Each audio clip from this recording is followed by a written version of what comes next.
but we continue to be blown away by the level of support and engagement that we've seen from our partners and our members as we've all adjusted to this new abnormal way of life. Since we launched our virtual programming in March, we've more than doubled our participation and engagement from all of last year through December. And I'm excited to announce that our all virtual Fall Leadership Summit will take place right here on your screens, November 10th through the 12th. We'll also have our HITEC 100 and award celebration on December 8th.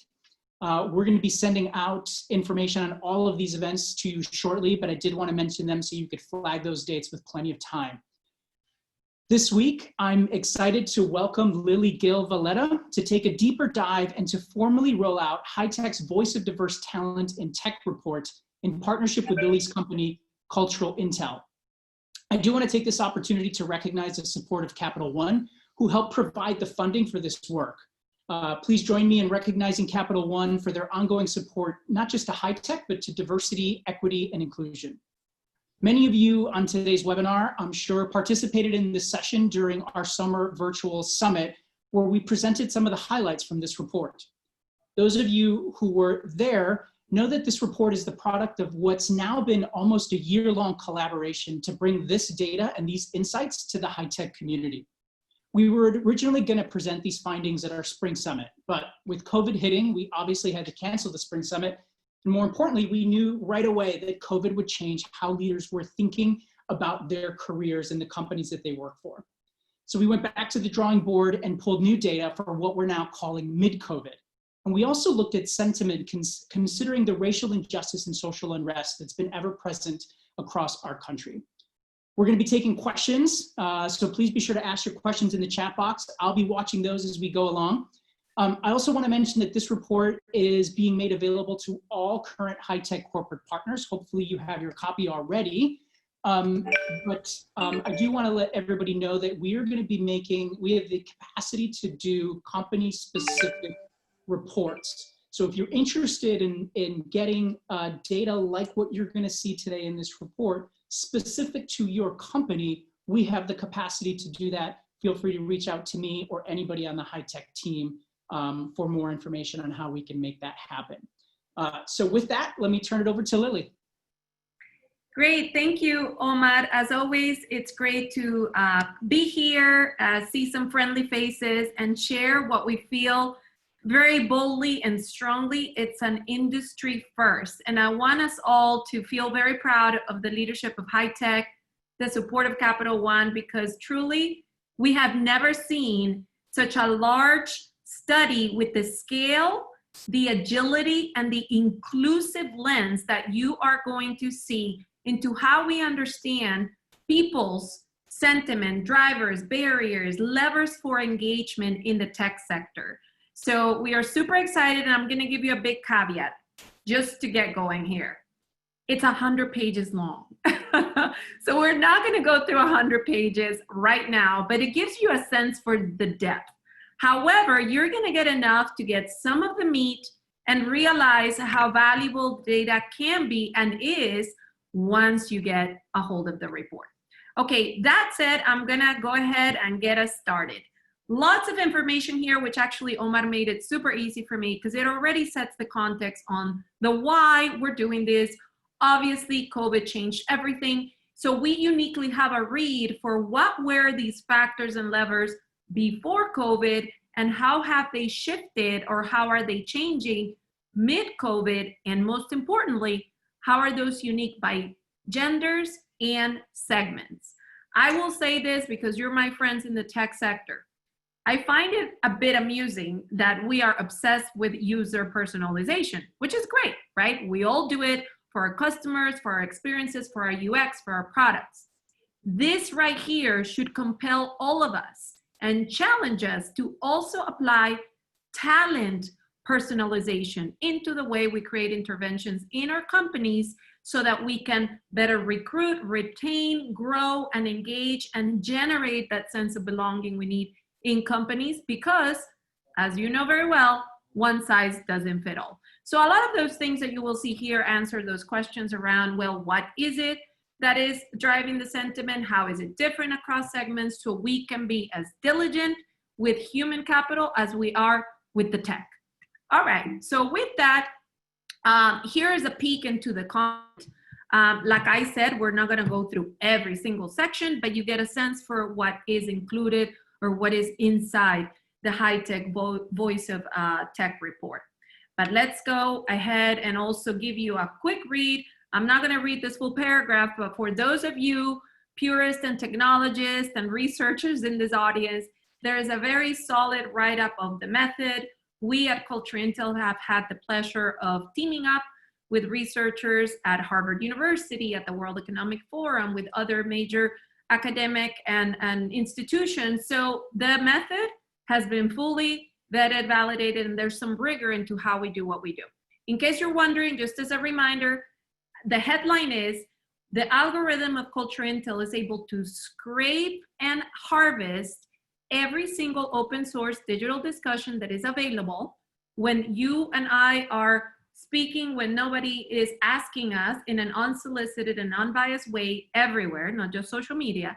And then the AI and NLP and the way we've been coding it and training it can discover patterns and clusters in the way people speak.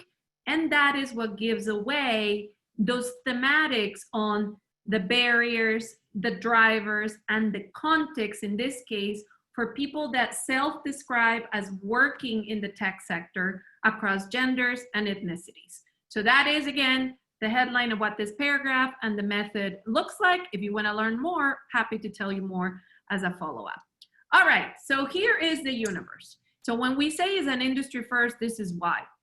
The largest in its kind, when we have been able to analyze pre-COVID 2.4 million digital discussions about careers in tech. This is professionals in the tech sector describing and articulating their experience in the tech sector. Then we were able to do the same mid-COVID, right? So we completed this study early June. So we have data from March 1st to June 6th, which represents close to 900,000 data points. For those of you that are statisticians and like the numbers, you can probably see already the proportion. Of course, during COVID, the volume of discussion and the richness of our analysis actually has gotten better because there has been a super increased level of engagement digitally for people that are actually at home, like you and I, doing what we're doing now and sharing your opinions everywhere. Now, I want to point something out real quick when you look at this chart. A lot of people think that what we do is social listening. Obviously, if you have a dissatisfaction with your employer, you're not going to go to Facebook and tell it to the world because everybody can see that that's you. So we get questions sometimes on that. It's like, well, how do you know this is pure and has authentic? Look at the diverse data sources where social networks really only represented before COVID 14% of the data sources, and during COVID, mid-COVID is 21%. This is happening in places like Dice, Quora, Glassdoor, Reddit. There was an article in the New York Times about careers during COVID in tech, and people talked about it underneath. We grabbed all of it. Okay, I know that was a lot, but I figured, especially for this sophisticated audience, it was important for you to be grounded on the method. All right, so now let's dive right in. The numbers. Within the universe, we're able to self-identify, because people call themselves out in the text or in their profile, the following end values. So very large, enough for us to see a trending of findings. So not gonna read the numbers, but you can see this is very exciting because the full report includes insights in detail for each of these segments you're seeing in this screen.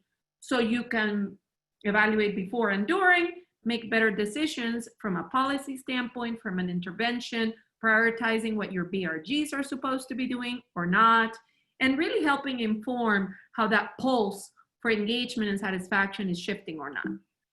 Okay, so here's what we found, and I'm gonna start by showing you the overall picture. So kind of like the overall picture of the voice of professionals in the tech sector. And obviously, as Omar said, in the middle of us doing this report, you know, we had, you know, the whole social justice movement, Black Lives Matter kick in, which we have a read into what we discovered kind of like in the middle of the period of mid-COVID, as we're calling it. By the way, and I forgot to mention this, let me just do it now. If you have any thoughts, questions, concerns, ideas, please make this chat box or the comment section in this session, make it interactive. Please do share your thoughts or even reactions. If you want to say hello, that's good too. All right, so here's the overall. Let me kind of spoil the end of the movie and give you the headline, because remember, this is 100 pages, so I want you to get as much as you can. Company and policies are now 2 times more discussed than ever before. And that is really critical because our ability to efficiently or effectively launch those policies or communicate them obviously is going to be very well received and is highly sought after by the people in the sector. Compensation is being discussed more, obviously, because of the economic situation and pressures that we're living in. So that may not be a surprise. And advancement, this is the headline for the overall, advancement is not a priority. Opportunity or growth and training and development are actually being less discussed. It's not taking the share of voice of professionals in tech. And one would question, gee, what is that going to do now that we may be doing mid-year or year-end reviews or considering people for promotions or keeping the fire alive for the overall professional pool in the tech sector to continue to sharpen the saw and not miss out on the opportunity to learn even in the middle of a crisis. So this is the quick read at a high level. Now, how did we land into those conclusions, right? This is how our technology works. I just told you we take the unstructured comments, cluster them and discover patterns that naturally emerge based on the way people speak to each other. Now, this is a comparison of what those key topics or the thematics that matter most for those in the sector were before COVID and what they are mid-COVID. As you see before, and just without even reading the categories, it has shifted significantly, right? So while professionals in the tech sector before, 18%, were describing training and development as one of those key topics or key issues that matter to them for a career in tech, that has shrunk to X mid-COVID. Hence the comment before about development and the advancement concerns. And also here's where you see in numbers how that increased interest and share of voice on company policies has increased. Culture pretty much carried equally, opportunity and growth shrunk a bit, but you start seeing here how once again, without this type of behavioral and kind of instant data, we wouldn't have a way to quantify what maybe intuitively we thought was important. Lili, we have a question specific to compensation. Yes. So since you were still on that, wondering if I can pop in. So question is from Jorge Tittinger. He wants to know if that's compensation at a general and broad level or at the executive level. This read that you're seeing is overall. So in the same pool of 2.4 million data points or almost 900,000, you are hearing the voices of top executives, like I know many of you are in this call, but also maybe the new hire that started a year ago. There is, and the technology and our algorithm is able to split that, because if people self-identify, and they always do in the text, in the body of the context, we can then do that. But this is showing you kind of like an aggregate view of the voice of the sector despite level. But that's a good, really good question. All right. I love that, Omar. Keep them coming as the questions pop in. There's a couple of more questions in there. I don't know if you want to get to them or you want to continue and do questions. Let's make this interactive. So Ralph wants to, well, actually, so the question for Ralph wants to know how we're going to be talking about this, making this data available. We're going to be making, we're going to do a big promotion campaign around promoting this data. And so Ralph, we want to try to get this in front of as many people as possible. Thomas wants to know how we're able to determine which ethnic group people fall in as well as their gender. Excellent question. So we are very proud of how pure our algorithm tags people. So first of all, GDPR compliant, privacy. I mean, we've had to sign and be audited by enough Fortune 500s to be able to do this in a very pure way. The way we tag people is based on two factors. One is if the comment itself articulates the context of who that person is because they're calling themselves out. For example, I would be saying, I am a Latina that lives in New York and blah, blah, blah. I just called myself out as a Latina. That's the one way we will then tag that as a Hispanic voice. We also do profile scanning. Don't let that scare you. We're not storing information or taking personal identifiable information in that profile scan. But whatever is indeed available in the profile scan that qualifies either gender or ethnicity, if available, then we use as the two ways to confirm, tag, and cluster a particular discussion as Hispanic, female, et cetera, et cetera. So that's why, for example, LGBTQ may be only a few thousands, but it's still meaningful enough to get a good read of trending. But it doesn't mean that there's only a few thousand discussions of LGBTQ professionals in tech. It just happens to be those were the ones we could tag with full confidence because they self-identify. I know that was a mouthful, but hopefully helps understand. And I knew I was gonna get these kind of questions with this audience, which I love. All right, should we keep going? Yeah, let's move on.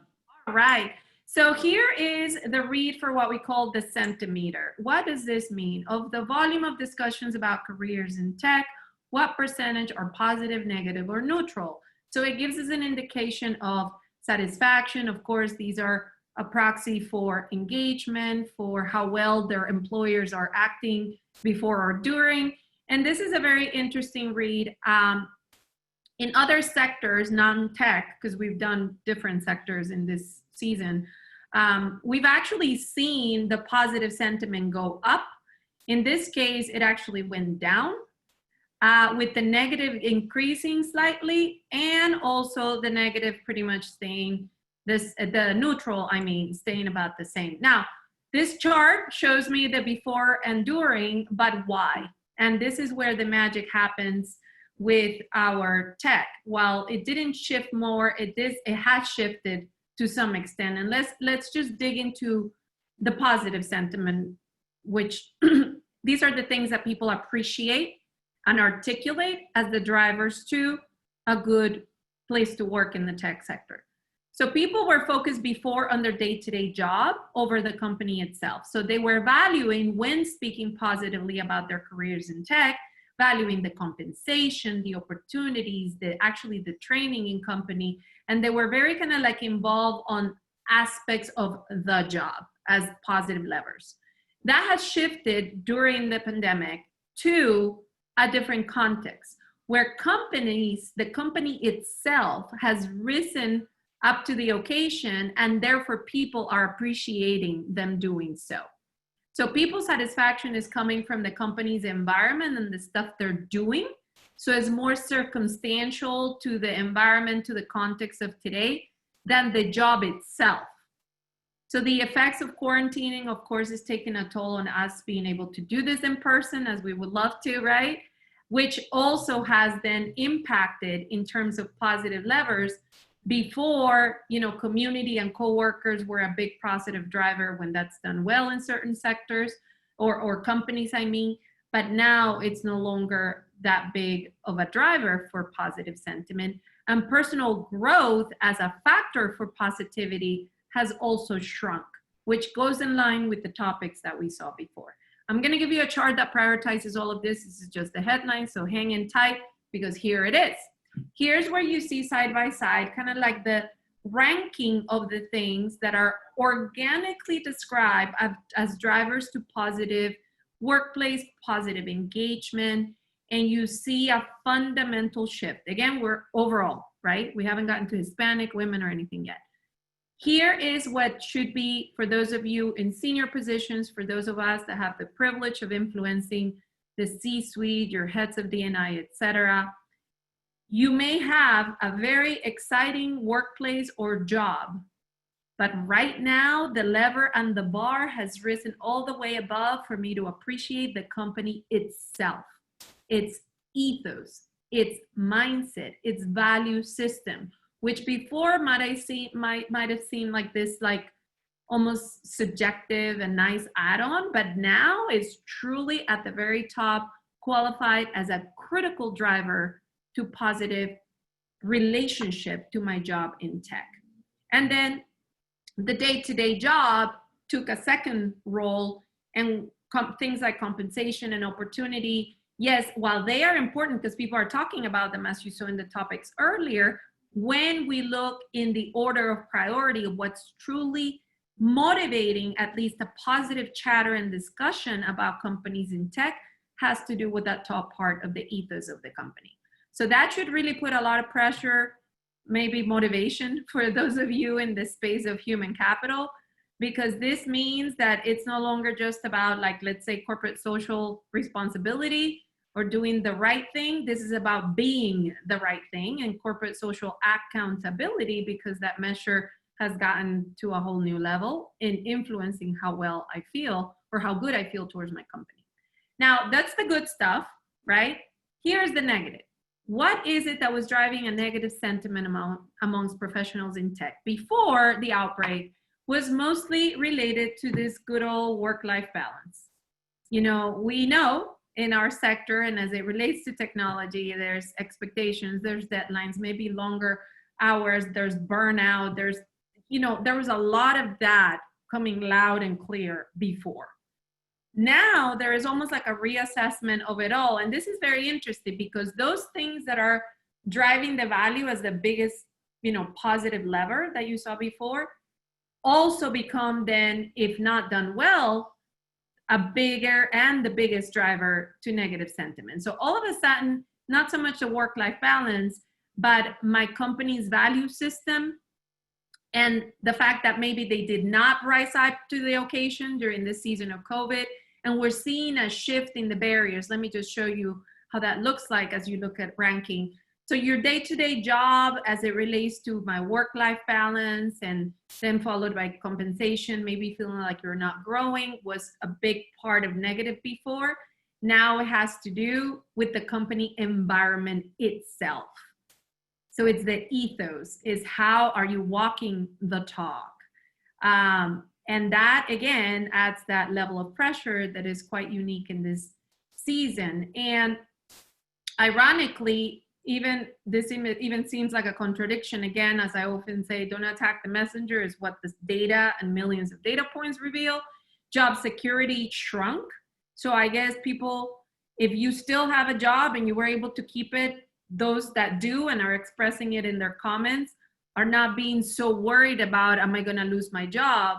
But it's more so, is my company doing the right thing?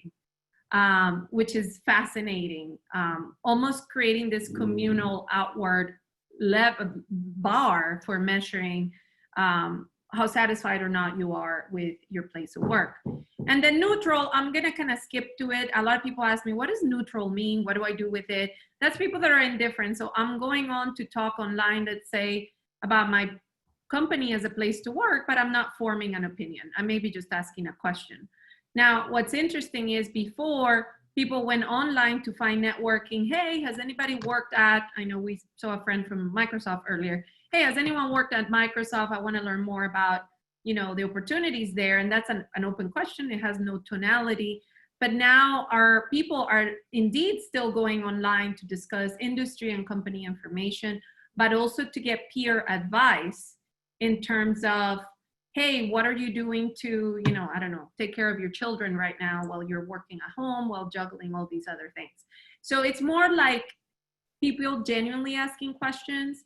And that peer advice to me is fascinating. I think that is where places like HITEC have a prime role to fill in the gaps and enable this kind of dialogue where people are organically searching for people like them to compare notes.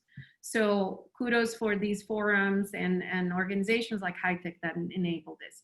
Okay. Lili, we have one question before we move on. And I guess this is more of your opinion. Do you think that, do you anticipate it reverting back to old priorities as soon as there's a vaccine or like we get through this portion? Like, will we go back, or is this sort of like something we should expect moving forward from now on?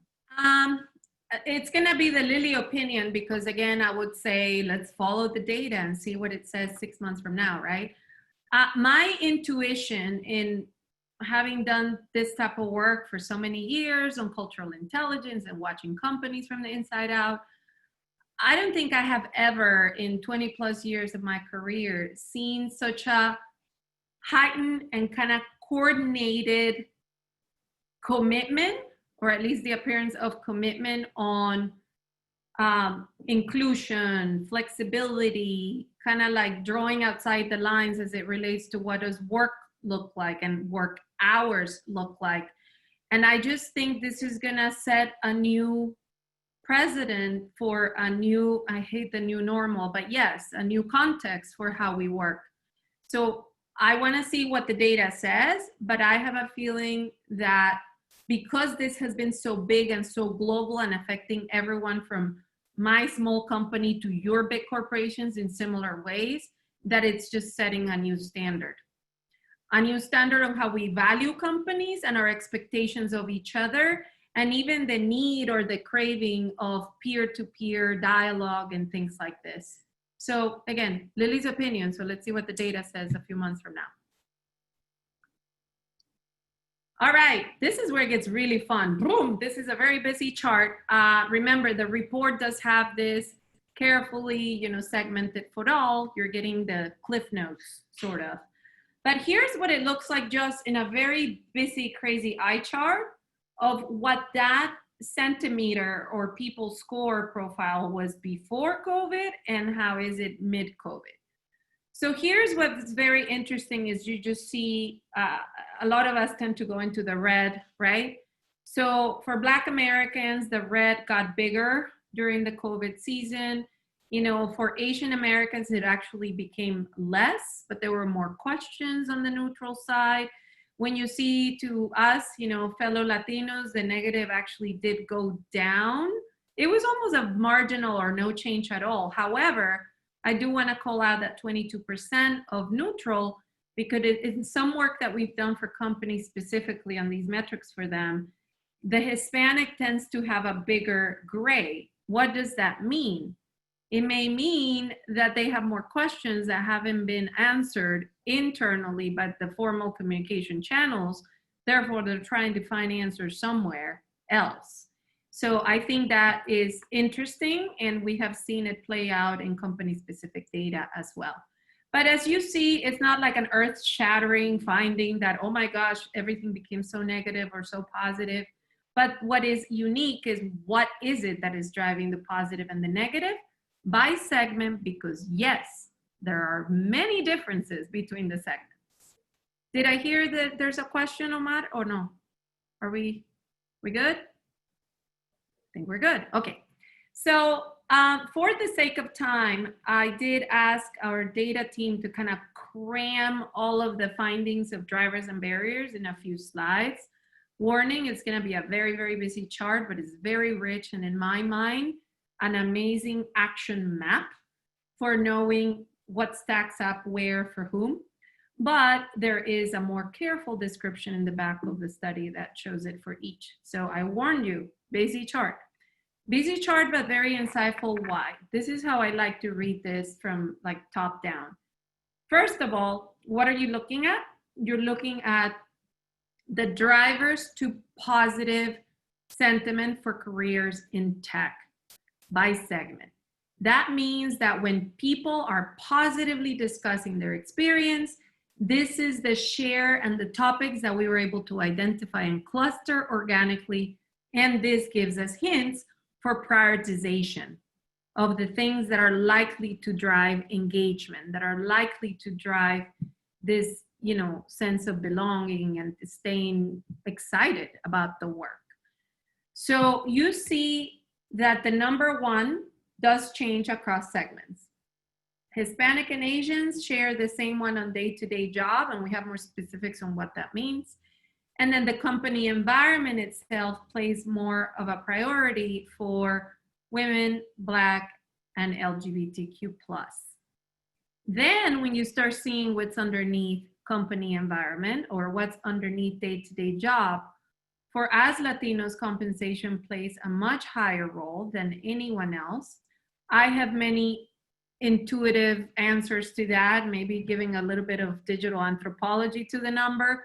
But yes, we tend to have multi-generational households. It is very known and common that we may be supporting our niece in college or our cousin that lost his job. And I have said this out loud in many corporations, that don't assume because your SVP that gets paid very well, that happens to be Latino, is not going to have a concern with compensation, but his or her circumstances for the greater circle that he or she supports may be compromised in the COVID season. Have we even asked the question? So this was very interesting to see amongst Hispanics. And this notion of a company being progressive, playing more so for Black women and LGBTQ. One thing that to me is also very interesting is as you see opportunity and growth, and we'll double click on that for Hispanics later, there is still a desire to play in that. Like I like to almost bottle those two together, and instead of 17 and 11, think of it as a 28% of opportunity of growth, because that is showing that even in the middle of a pandemic, we Latinos want to still find the best versions of ourselves, thrive, be helpful, learn, figure this out. There's this resilience that is kicking in that is quite interesting as a driver to positive. And Lili, we have a question. We have a question on compensation from Jason Rueda. He says, compensation being such a high factor, is that because of the pay divide among different ethnic and racial groups and gender?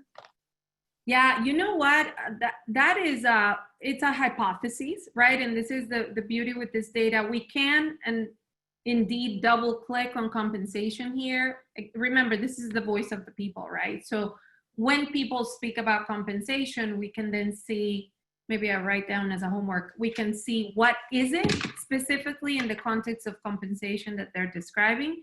Is it that they wish they were getting paid more, or is it that they wish they had an additional benefit because they have to cover expenses for more people than their colleagues?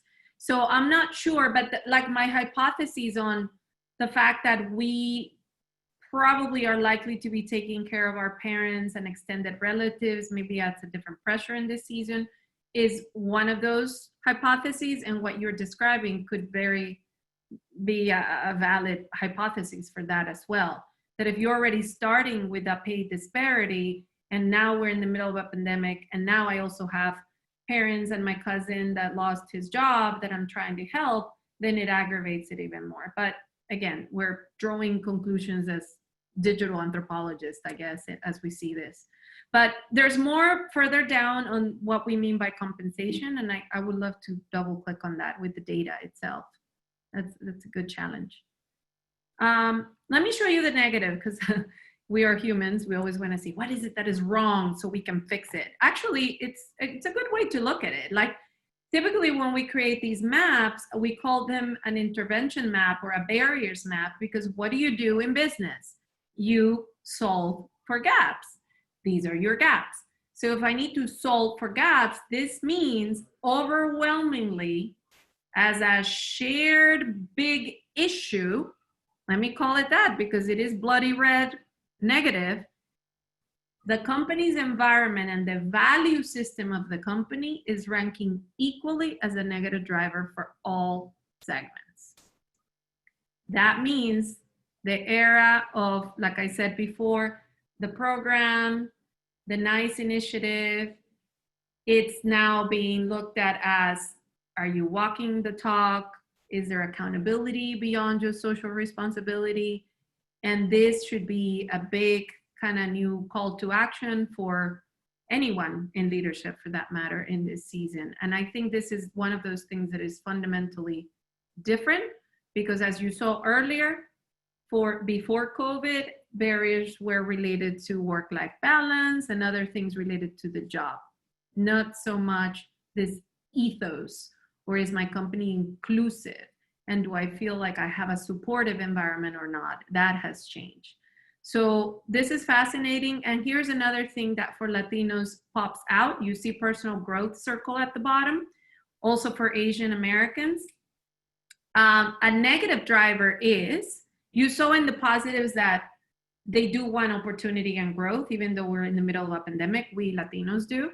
And here is carrying through that when that is not being done properly, it's also coming up as a barrier. Basically, people are saying, I feel stuck. I'm not learning. I'm not being given opportunities. And that it's, again, I think why HITEC has like, I forget the number, Omar, you've like double, triple, quadruple your participation in these forums, because we are craving it. And you're seeing it here on personal growth, which is ranking dead last for women. Of course, there's intersectionality of Latinas, so don't go there, but we could look at if it plays out the same. But overall, women, personal growth, which to me is very concerning, is at the very last thing. But we share it equally with our Asian counterparts, this desire to learn, which I feel if we're not doing it enough and it's creating a negative tension, there is an opportunity to remind people in your organizations, especially Hispanic and Asian, that yes, the fact that you are in lockdown doesn't mean you're locking down your learning. So there are opportunities for that. So to me, that we have a question, and I think it's very relevant. So Paul wants to know if we can do a quick definition and insight around insular and exclusive, that category, seeing as it's number 3 pretty much across the board. What do you mean by that? It's a culture that is cliquey-ish, basically favoritism. And we have some, I think we have some verbatims later where you see what that sounds like in a comment, but that's exactly that. It's kind of like, and the reason why it sounds so weird, you're insular, it's like the way we cluster these comments is tagged by the most likely label that aggregates what the tonality and context of those discussions represent. And this had to do with being cliquey-ish, or like, if I'm not in the inn and I was in buddies with my supervisor and his boss before, now it's even worse. So it's feeling this like separation and exclusion, like deliberate exclusion in the new dynamic. And a lot of it, of course, we can blame it on having to remote work for everything.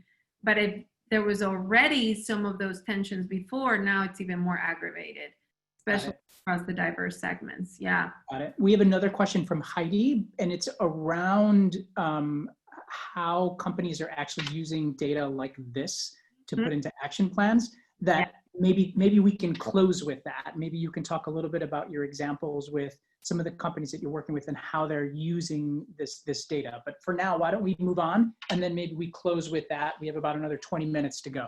Great. And I'm going to, I don't know, I can't see the full list of participants, Omar, but if we have any colleagues that are comfortable in sharing from Capital One in the line, they can definitely tell you, so it's not just me telling you, how they have personally activated some of this information. We're working with some other tech firms right now on this data, but the headline is action plans that turn barriers into interventions. So how are we going to fix or dial up in addressing the gaps that are coming as negative drivers to my company as a place to work?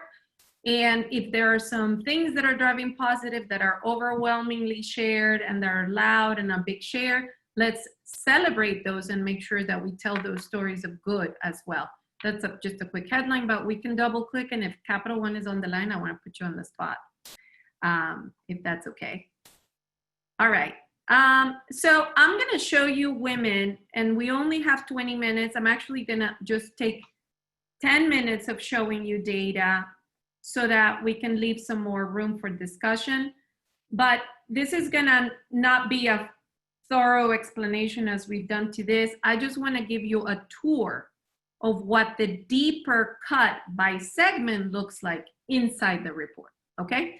So for women, every section, because now there's one for women, Hispanic, LGBTQ+, Asian, etc. Every section starts with these like cliff notes of the section. So women as advocates for social change in a society with a focus on accountability, definitely coming loud and clear for the women's sector. Personal growth on the job as a barrier, one 0.4 times more than the overall. I actually was in a women's only session yesterday with some leaders, and this came up. What is it? How am I going to be evaluated? Because I'm juggling my kids and remote learning, and they see them popping into the conference call. And how's that going to play out for me to be able to advance and grow? And it's very interesting, and maybe some of those silent things we're all dealing with, but organically in the digital space are coming out in an unsolicited and anonymous way. So there you have it. And women have shifted their focus from their day-to-day job to definitely looking at evaluating that company values and ethos, as we said before. And I guess what it means for us, cliff notes on the summary before the data, we got to demonstrate those values and commitment in a very specific way, particularly very important for women, but also how do we fill that void that she's expressing of growth? How do we offer women resources towards growth so they don't feel like, oh my gosh, if it was tough before, this is going to be even harder. And they may think I'm not as engaged because they hear my 5-year-old in the background. These things are real, and it's real life right now. And that's the kind of stuff we're picking up in the data. So again, I'm giving you a peek into how each section looks like. So we have that summary. Then we double click on the topics of conversation, bigger focus on the company than the job itself, company culture, much more discussed than it was before COVID, and an overall, issue of advancement not popping up as a priority or as a topic as you see it here in the side by side. So if you remember, we already looked at the overall. What you see here is women specifically. What was that matter to before and now?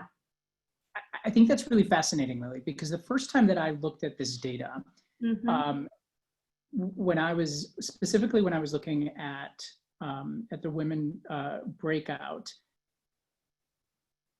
I came to it from this perspective of work-life balance, right? And that's not what it is, because work and life have collided in such an incredible and unexpected way that it's not even thinking about it as work-life balance. There is no balance, right? Like this is my house, this is my office, this is the restaurant, the coffee shop, the gym, the bar. It is absolutely, it's school, it's everything. And there's no, it's now about how my not where do I get that balance, but how my company will think about this reality and the values that they have around this new work environment. I think that's really fascinating. Exactly. Look, you just basically perfect interpretation of this slide, which to the question earlier, how do you use this data? Well, if I'm the head of the women BRG at my group or my company, or if I am the head of human capital and talent, and I know I need some maybe policies or messaging on our engagement for my female colleagues, here it is. So yes, we've been kind of stereotyped to be the ones caring about this day-to-day work-life balance, but it's like, show me that you mean it, company values and ethos. And by the way, I am worried that if it was hard before for me to prove my chops as a female leader in the tech sector, now I'm even more concerned about that ability to grow, because how is all of this affecting how you perceive me and how I prepare for that promotion I thought I was going to have in the fall, So it is completely a different framing of the context that is playing out loud for women in this case. So I know I just clicked a bunch because we want to take some questions, but as I was telling you, I'm giving you a tour of what each of the segments look like. Sorry, I'm going backwards. It will have the sentiment read, which is very similar for women, actually marginal change. Then a summary of what is it that it shifted from what was driving positive before to what is it that is it now. And then the side-by-side comparison of those key drivers and barriers, right? So we do that for the positive, negative, and neutral, and the same for Black Americans. You're gonna see me doing crazy clicking because there's one bonus track, like in any good album, right? I have a bonus track for you that, thanks to Omar, we were able to squeeze in at the end. But look, as I said, same format for Black Americans. Pardon my crazy clicking. You're probably like, yeah, I'm dizzy, I can't see, but I want you to see what's inside. Hispanics, which we presented during our HITEC Summit. We did a deeper dive on Hispanic, Asian Americans, same thing. You kind of get the gist of it now, the cadence of the order. Same thing for LGBTQ+. And fascinating, by the way, let me give you a headline for you to remember. Where is it? Here it is. So LGBTQ, overwhelmingly, studies here with HITEC, with other companies in different sectors, company policies have been a huge topic and pain point within the LGBTQ community. There is something, I was even having a conversation this morning with a big industry leader saying, I feel like we need to put something systemically messaging out because we are seeing in our data a pattern, despite sectors, something with policies, whether it is family related, kids and care related, health and mental health related, there's a big void that keeps popping up. Anyway, I just kind of give you a double click on something that has been quite interesting for us to discover. And here's the bonus track. So I wanted to just point it, we're not gonna do the full dive. Again, this is like the trailer of the movie.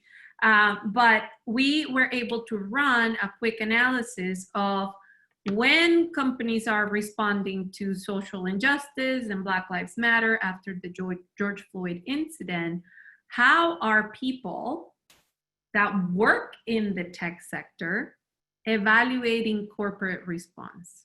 And that is fascinating. Fascinating, why? Because first, universe is huge. Within May 26th, literally the day after the tragic death of George Floyd until July 5th. And we did do a read that will look at what is it that people are talking about. So people are mostly discussing what companies are doing. Then they go into questioning why they're doing it, 31% of the discussions. And then they specifically call out companies on who, right? Like you see there, Apple, Nike, Starbucks, you see some of that who. These are real quotes from real people, by the way, so that you get a flavor of the share of volume of the types of discussions that they're having. Now, here is where it gets really interesting. When you see the profile, it's pretty much split down the middle. So that means people are not just fully embracing how everyone is enlightened all of a sudden. 46% positive, which is great.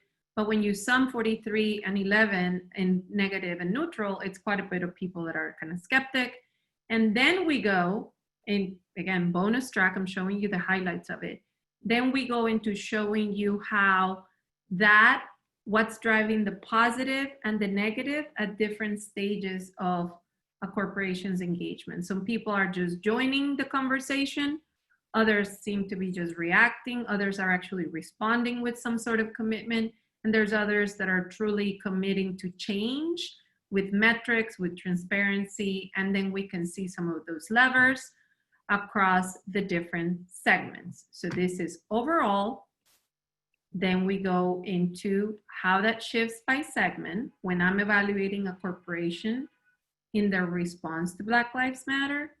And then how does that change across segment? I know you're probably dying. We probably need a part 2 just on this one, Omar, which I'm happy to do because I know this is a hot topic, but I wanted you all to know, and again, kudos to HITEC, this was not in our scope. We were so excited to get our people data out, but when something like this happened, we couldn't help it but to, of course, apply the tech to also layer on top how people are evaluating corporations as corporate citizens, in this case, in the context of Black Lives Matter. So I know that totally didn't do it justice, and you're probably like, please go back to those slides. But I want to be respectful of your time, give some breathing room for questions. And once again, thank you, HITEC and Capital One, who helped us support some of this work so that we could democratize it to the world and share it with you. So Omar, I'm gonna pause there. I know probably people are kicking us for not going back to that part, but it's a lot of meaty data that it's in This is really great. And Lili, I do want to invite you back to do a part 2, and maybe we can sort of get this out to our corporate partners and see what where the interest is and where we want to go a little deeper. I do want to see if we have, and I haven't been able to look through the names, but if we have anybody from Capital One on that can talk, because I know you've been working with Capital One specifically, which is one of the reasons why when we went to them, they said, absolutely, we'll sponsor this work. I don't know if there's anybody from Capital One that wants to talk about the experience. If not, Lili, can you give a highlight as to your engagement with them and what they're doing? So I think imagine having a version of this exact same body of work, but for your company specifically, right? And I think just with that, you can see the endless possibilities for application, because first of all, it gives you a proxy for knowing where you're at with people, engagement, belonging, and drivers and barriers to positive relationship to the company as a place to work. So that alone as a way to track the voice of the people is powerful. But the one thing we have done when we do this work, it puts it side by side versus your key competitors, which is fascinating because all of a sudden you have a competitive benchmark and you can see, well, we're doing really well here. Why? And how is that different versus these other competitors? So that then you know what are the attributes that you have the right to win the talent war with that are organically being said by the people that appreciate you as a company to work. So it's much easier to guide messaging or recruitment strategy when you know what is it that is truly organically articulated as a driver to positive for you as a place to work. Instead of me telling you how great I am, you can use the attributes that say how great you are based on how the people describe you, not how you describe yourself. So that's one way to apply it. The other thing that Capital One has done and others is this is a great map to give your BRGs a focused action plan. So instead of us, because we're very passionate about, I don't know, feeding kids, because right now, of course, there's a food crisis in this country. But if there is one of these barriers that pops up so big and great for Hispanics, then the Hispanic BRG may better focus on one of those instead of just putting all your focus on the Feeding America partnership. I'm just, again, making that up. But it's just allowing you to nail down as you're doing 2021 planning on what programs or interventions we should focus on by segment. And often a good way to activate those in a segmented way is by tapping into your BRGs. So that's another way we've seen this play out. And the other thing is just as a very dynamic tech-enabled way to have a tracker for workforce engagement, because we don't have to wait for a company survey, we don't have to wait for self-reported data or the unfortunate time of an exit interview. This can give us signals proactively to things that may be popping up as an issue. With one particular client, we have now over 2 years called out and have tried to track one particular issue with management that if it wasn't because we were tracking it this way, we wouldn't have picked it up. And it became a thing to kind of chew on and noodle and how do we improve it, and letting the people tell you what's wrong without you asking them. So again, interventions, messaging, recruitment, prioritization for BRGs, those are some of the ways you can use this data. Great. Lili, we have time maybe for 1 or 2 quick questions. If anybody wants to go off mute and ask a question, now would be a great time. Let's see, I'm looking at the chat. Oh my gosh, there are many comments in the chat. Lili, just one quick question from Rosa on this. This is wonderful. Again, thank you. When you go through this at a company level, do you expand your inputs? Yeah, we could. Actually, if you give us access to your own internal data, we can then compare what, I don't know what you call it at Chase or at your companies, but what is employee survey data and see if they actually match. Because we may discover things that are unclear or not fully popping up from internal data. So yeah, there definitely we could do that and look at different inputs to tell a complete story. Thank you. Mm-hmm. And I think the question by level, I want to make sure people realize that there are there is that capacity, right, to when people self-identify to be able to split that out. One quick question from me, Lili, this is Jorge. Given that we're about to enter into Hispanic Heritage Month, and we didn't cover the Hispanic data in detail here, is there one or two things that you could say we as corporate leaders or heads of groups or whatnot should be paying attention specifically now? Yeah.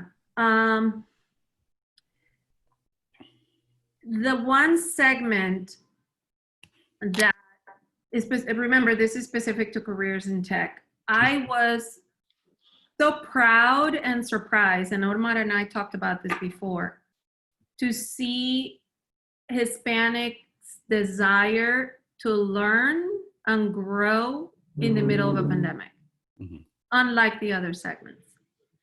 I think is a true representation of how, we figure things out, right?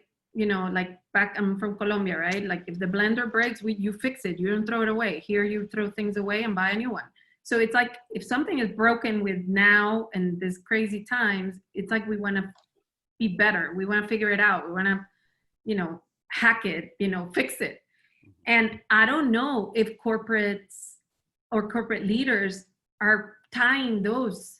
You're seeing it, Omar, with your participation with the HITEC events, but that is a prime opportunity to, kind of harness that resilience and turn it into the growth.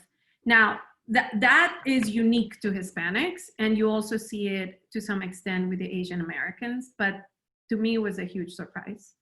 And obviously, needless to say, the company values, I think that's a shared across that all of us should put in our consideration set. I'm going to say this is the Lili anthropological description of the findings, but to put it in layman's terms, I think beyond fancy job offers full of perks and, free beer and ping pong tables at the cafeteria, and even you paying me a crazy bonus, if the company values and ethos is not matching to that, there's going to be a disconnect. And we're seeing something with people in their filters for companies being accountable and not just telling me things that I don't think we had ever seen before. And Jorge, to your question, everyone should put that on their radars. We as leaders, let's say in BRGs or Latinos, demanding it in a clear, compelling way, and also leaders intentionally living it so that it's not just the talk. So that's different.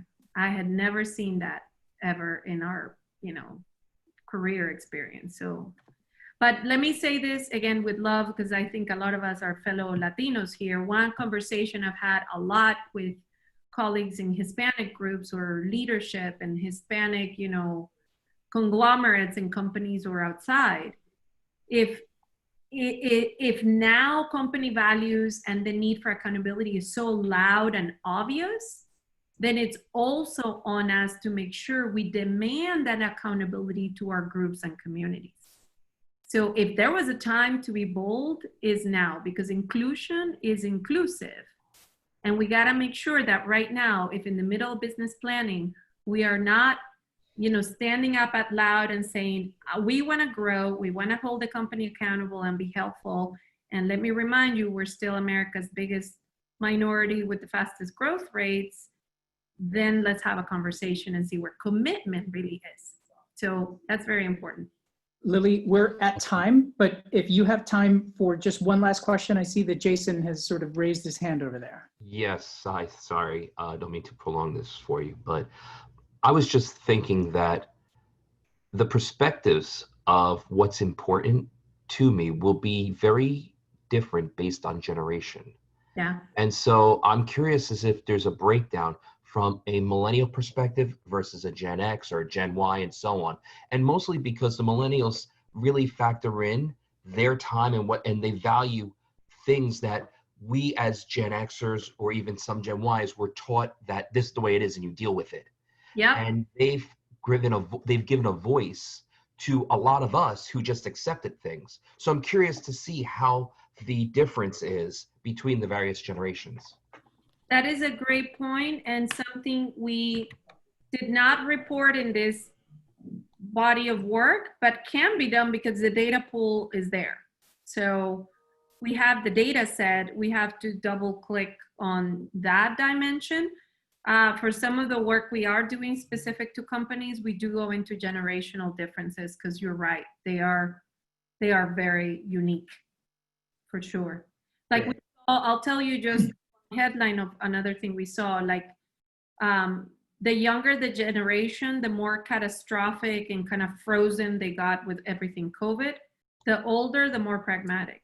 So what does that mean to the intergenerational relationships? If I have a boomer boss with a millennial that to him or her, the world is falling apart, and to the boss is like, come on, get it together, it's fine. Right. That you will lack that empathy and emotional intelligence to make it work, and maybe possibly make it even worse for that millennial that is feeling like the world is falling apart. But they were 3 times more catastrophic than boomers in some of the analysis we did of mindsets. So you're spot on. Generations have a big change.